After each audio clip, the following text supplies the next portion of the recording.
Müslüm Maqamayev adına Dövlət Akademik Filarmoniyasında Üzeyir Hacıbəyli adına Dövlət Simfonik Orkestrinin növbəti konserti keçirilib. Proqramda Mozart və Prokofievin klassik əsərləri səsləndirilib. Konsertdə dirijor kimi Murtuza Bülbül, solist olaraq isə Rusiyadan gələn violin ifaçısı Daniel Kogun çıxış edib. Gecə boyu səslənən klassik əsərlər tamaşaçıları müxtəlif dövrlərin və üslubların musiqi dünyasına səyahət aparıb.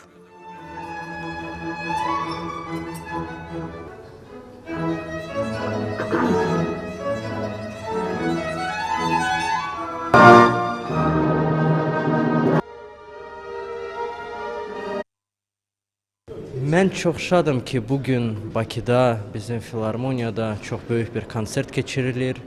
Bizim qonağımız var, görkəmli skripaç, Çaykovski adına beynəlxalq müsahibənin laureatı bugün Bakıya gəlib. Onunla bir yerdə biz çox böyük konsert eləyirik və çox şadıq ki, bugün Bakılılar, bizim şəhərin sakinləri, qonaqları gəliblər bizim yanımıza.